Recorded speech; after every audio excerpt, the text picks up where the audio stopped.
I didn't realize it at first. When I entered the WNBA, I thought I was just another rookie trying to prove she belonged in the league. My focus was simple: learn fast, compete hard, and help my team win games. But somewhere between the sold-out arenas, the record TV ratings, and reporters asking the same question every night, something started to feel different. It wasn't just about basketball anymore. The league around me was changing, and people kept pointing at me like I was the reason. The first time I really felt it wasn't even during a game. It was when our team bus pulled up outside an arena hours before tip-off and there were already thousands of fans waiting outside just to see us arrive. Not just Fever fans either. Families, kids wearing my jersey, people holding signs, people who told me it was the first WNBA game they had ever bought tickets for. At first I thought maybe it was just excitement because I was a new player. Rookies get attention sometimes, but then it kept happening. Every city we traveled to started looking the same. Packed arenas, long lines outside the buildings, media cameras everywhere. Suddenly every road game felt like a playoff atmosphere, and the craziest part was hearing people inside the league start talking about numbers, attendance numbers, television numbers, merch sales, words that usually belong in business meetings were now being connected to basketball games I was playing in. Someone told me one night that our games were pulling some of the highest ratings the WNBA had ever seen. I remember thinking that sounded impossible because in my mind I was still just a kid from Iowa who loved shooting threes in empty gyms. But the numbers kept coming: sold-out arenas in cities that had never sold out before, ticket prices rising, networks suddenly scheduling more games on national television. And the thing about it is none of that felt like something I planned. I didn't walk into the league thinking about television deals or business growth. I walked in thinking about basketball, running an offense, finding open teammates, making shots when the moment called for it. But the reality is that sometimes sports become bigger than the game itself. Fans connect with players, stories spread across social media, and suddenly something that used to live quietly inside a league starts reaching people who never paid attention before. That's what began happening during my rookie season. Every night new fans were discovering the WNBA for the first time. Some were curious about my game, some were curious about the league, some just wanted to see what all the noise was about. But once they showed up, they started watching the entire sport. That's when I started hearing a phrase people kept repeating over and over again: the Caitlin Clark effect. At first it sounded strange because no single player actually changes a league alone. Basketball doesn't work like that. It's a team sport built by generations of players who came before you. Legends who built the league when hardly anyone was watching. Players who fought for respect long before arenas started filling up. I knew that history and I respected it, but at the same time I couldn't ignore what was happening around us. Every time we stepped onto the court, it felt like the entire sports world was suddenly paying attention. Cameras everywhere, analysts debating every play, headlines about ticket sales and TV deals appearing next to game highlights. And that's when the question started forming in my mind: what if something bigger really was happening here? What if this moment wasn't just about one rookie season, but about the moment women's basketball finally reached a new level of visibility? Because when arenas start selling out, when national broadcasts start competing for games, and when brands start investing millions into a league that used to struggle for attention, that's not just hype, that's transformation. And somehow, without planning it, my rookie season had landed right in the middle of that turning point. The moment I really understood something bigger was happening didn't come from a highlight or a big shot. It came from looking around the arena during warm-ups and realizing the building was already completely full. Not just full in Indiana, but full everywhere we traveled. Normally in professional sports you expect the home team to draw the biggest crowds, but during my rookie season something unusual started happening. Our away games were selling out too. Cities that had never sold out a WNBA game suddenly had arenas packed hours before tip-off. Fans were traveling across states just to watch one game. Kids were showing up wearing number 22 jerseys in buildings where the home team wasn't even Indiana. At first I didn't really process what that meant. When you're a player, you're focused on the court, on the next possession, the next defensive assignment, the next play your coach calls from the sideline. But after a while, the pattern became impossible to ignore. Everywhere we went, the crowds kept growing. People started telling me ticket prices for some games had doubled or even tripled compared to previous seasons. Entire sections were sold out weeks before we even arrived. I remember walking through the tunnel before one road game and hearing the noise of the crowd echoing through the arena before warm-ups even started.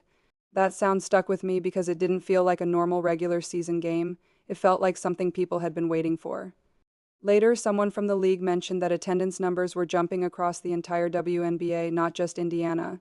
Teams were seeing more fans than they had in years. And that's when I started realizing that the attention around our games wasn't just a moment, it was becoming a movement. New fans were discovering the league every night. People who had never watched a WNBA game before were suddenly tuning in or buying tickets because they wanted to experience the atmosphere themselves. Social media was filled with clips, highlights, reactions, debates about plays that happened in our games. It felt like women's basketball had suddenly entered a new spotlight. And the craziest part was seeing how quickly it happened. One season earlier, some of these arenas were half full. Now they were packed with fans wearing jerseys, holding signs, cheering like it was the finals.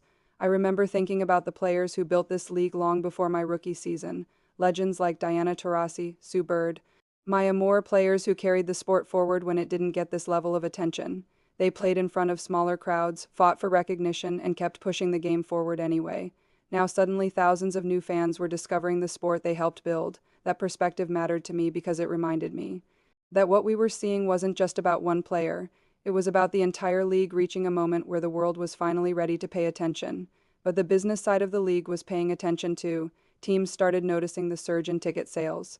Merchandise numbers were climbing, jerseys were selling faster than expected, arena operators were scheduling bigger venues for certain games because demand had grown beyond what smaller arenas could handle. And every time those numbers appeared in headlines, people kept connecting them to the same story, the rookie season that had somehow sparked a wave of new interest in women's basketball. Hearing that kind of narrative can feel overwhelming if you think about it too much, so I tried not to focus on it during games. My job was still the same as it had always been: run the offense, make the right play, compete on every possession. But even while staying focused on basketball, it was impossible not to notice that the energy around the league felt different. Fans were louder, media coverage was bigger, conversations about the WNBA were appearing in places they had never appeared before, and when you see that kind of change happening in real time, you start realizing that your rookie season might be part of something much larger than just wins and losses. The next part of the story wasn't happening inside arenas at all, it was happening on television screens across the country. One night after a game, someone mentioned the ratings numbers to me, and honestly, my first reaction was disbelief. I've always tried to stay focused on basketball itself, not the business metrics around it, but when you start hearing that millions of people are watching a regular season WNBA game, it's hard not to take notice. For years, the league had fought to get consistent national attention, and suddenly broadcasts of our games were becoming must-watch events. ESPN games were pulling some of the highest numbers the league had ever recorded. Highlight clips were trending online. Sports talk shows that had rarely discussed women's basketball before were suddenly breaking down our games play by play. It felt like the entire sports world had discovered something it hadn't been paying enough attention to before. I remember walking into the locker room one night and hearing teammates talk about how our game had just set another viewership record. That's when it started to hit me that something different was happening here. Television networks weren't just covering the WNBA out of obligation anymore, they were competing to broadcast these games. Because the audience was growing so quickly, and with television attention comes everything else that drives a league forward. Sponsors start paying attention, advertisers start investing, the conversation around the sport becomes bigger than just the box score.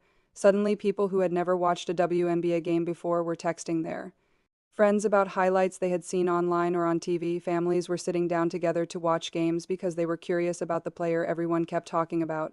And while those moments were exciting, they also brought a new level of pressure that every professional athlete eventually learns to handle when millions of people are watching every move you make, every shot, every turnover, every mistake becomes part of a national conversation. Some nights that attention feels amazing when everything is clicking and the game flows the way you imagined it would. Other nights it reminds you that being part of a league's growth means carrying expectations that go far beyond your own team. But what kept me grounded through all of that was remembering why people were tuning in. It wasn't just about one player or one highlight. Fans were discovering the speed of the game, the skill level, the competitiveness of the league. They were watching incredible athletes across the WNBA compete at the highest level, and many of them realized they had been missing out on something special for years. That realization is what turned curiosity into loyalty. People who watched one game started watching the next one. Fans who bought tickets for a single matchup started following the entire season. And as that momentum built, the phrase Caitlin Clark effect started appearing more often in conversations about the league's future. I've always felt a little uncomfortable hearing that phrase, because basketball is never about just one person, but I also understand what people mean when they say it. They're talking about the moment when attention finally reached a level where the entire league benefited. More fans meant more opportunities for every player. Higher ratings meant bigger broadcast deals in the future, and the More people talked about the WNBA, the more the sport gained the recognition it deserved. Watching that process unfold during my rookie season felt surreal at times because the focus was still on learning the professional game, adjusting to the speed of the league, and helping my team compete every night. Yet at the same time, something historic seemed to be happening around us, a shift in how women's basketball was being seen and valued by the sports world. And once television networks realized audiences were responding this strongly, the next stage of growth began to take shape. Once the television numbers started climbing, the business side of the league moved quickly. Because in professional sports, attention always turns into opportunity. Brands that had barely been involved with women's basketball before were suddenly lining up to be part of the moment. Sponsorship deals began expanding, companies started launching campaigns around the WNBA season, and the conversations inside front offices shifted from simply maintaining the league to figuring out how to grow it.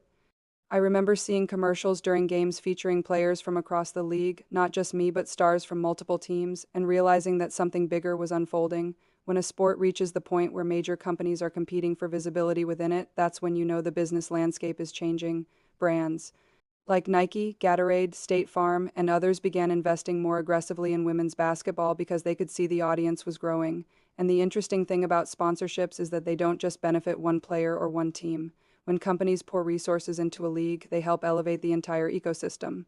More sponsorship money means better marketing campaigns, bigger exposure for teams, and more financial stability for the league itself. That shift was visible everywhere during the season.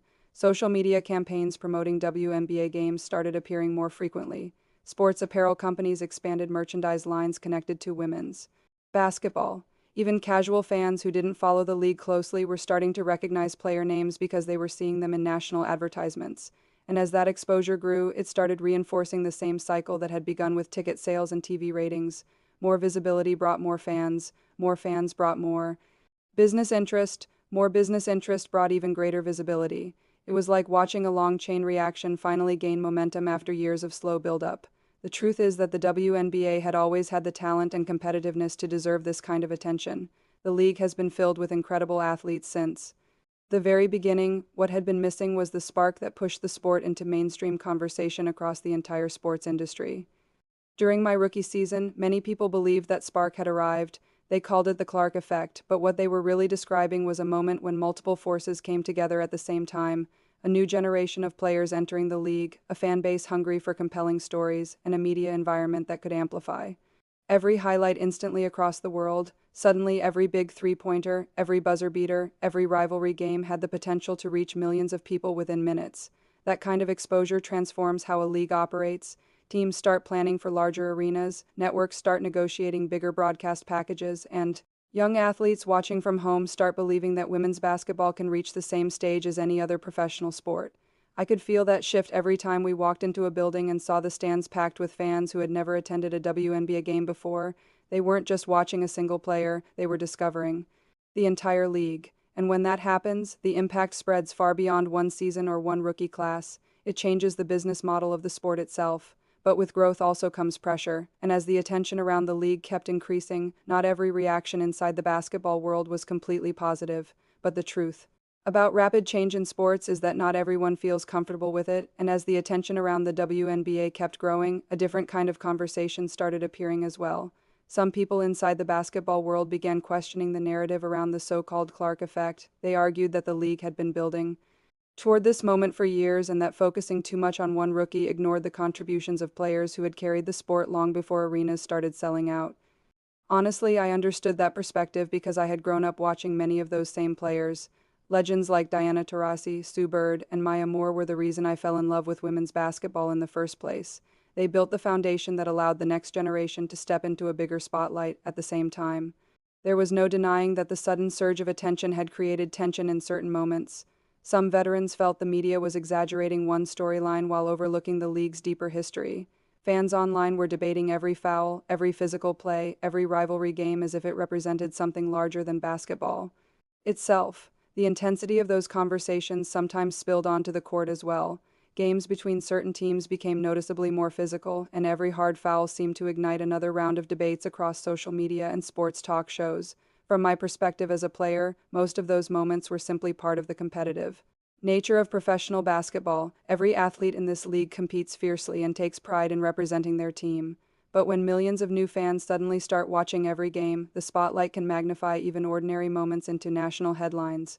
A routine foul becomes a viral clip, a heated exchange becomes a symbol of a supposed rivalry. That level of attention is something the WNBA had rarely experienced before, and everyone across the league was learning how to navigate it in real time. Through all of that noise, I kept reminding myself that the real story wasn't about individual players clashing with each other. The real story was about a sport reaching a level of visibility it had always deserved. When more fans watch, more opinions naturally follow. Some will celebrate the growth of the league, while others will question the narratives surrounding it. That kind of debate happens in every major sport, and in many ways it's actually a sign that people care deeply about what they're watching. For me, the focus remained on the same thing it had always been since I first picked up a basketball: compete every night, respect the players who built the game before me, and continue working to improve. Because at the end of the day, the attention surrounding the league might shift from one storyline to another, but the game itself stays the same. The ball still needs to move, shots still need to fall, and teams still need to win games. And while people outside the court debated the meaning of this new era for the WNBA, inside the arenas the atmosphere kept growing louder with every game we played. It felt like the league had reached a turning point, one where the conversation about women's basketball was no longer limited to a niche audience, but had expanded into a national spotlight that wasn't going away anytime soon. And that realization raised an even bigger question about what the future of the league might look like from here. When I step back and think about everything that happened during that rookie season, the sold-out arenas, the television records, the sponsorship deals, the debates about the so-called Clark effect, I realize the biggest story might not be about one player at all. It might be about timing. Sometimes sports reach a moment where everything lines up at once. A new generation of athletes enters the league, fans are ready for something exciting, media platforms are able to amplify every highlight instantly, and suddenly the entire sport moves forward faster than anyone expected. That's what the WNBA began experiencing. Expansion teams started being discussed, new television contracts were being negotiated, and conversations about the league's future suddenly sounded very different from the ones people had been having just a few years earlier. The attention surrounding women's basketball was no longer a temporary headline, it was becoming a sustained part of the sports world, and when that kind of momentum starts building, it creates opportunities not just for the players currently in the league, but for the next generation watching from home. Somewhere out there right now, a young kid is picking up a basketball for the first time and imagining themselves playing on a professional court someday. Maybe they saw a game on national television, maybe they watched highlights online, maybe they attended their first WNBA game because their parents heard about the excitement surrounding the league. However it happened, that kid now sees women's basketball differently than it was seen a decade ago. They see packed arenas, national broadcasts, and players whose names are being talked about across the sports world. That kind of visibility matters because it changes what young athletes believe is possible. I've always believed that the real power of sports isn't just about wins or statistics, it's about inspiration. It's about showing people that their dreams are real and worth chasing. If my rookie season played even a small role in helping women's basketball reach more fans, then that's something I'll always be proud of. But the truth is, the future of this league doesn't depend on one player. It depends on the collective talent, passion, and competitiveness of every athlete who steps onto the court. The WNBA has always had extraordinary players capable of producing incredible moments. What changed during this period was the scale of the audience watching those moments unfold. Once millions of people start paying attention, the entire sport begins evolving in ways that go far beyond any individual performance. New fans discover teams they want to support. Young players start dreaming about joining the league someday. Businesses invest more resources into promoting the sport, and each of those pieces builds on the others until the league grows stronger year after year. That's the direction women's basketball seems to be heading now. The arenas are louder, the broadcasts are bigger, and the future looks more exciting than ever before. Maybe historians will look back at this era and say it was the moment the WNBA truly entered the mainstream sports conversation. Maybe they'll call it the Caitlin Clark effect. Maybe they'll call it something else entirely. But whatever name people give it, one thing is clear: women's basketball is no longer waiting for the world to notice it. The world is already watching.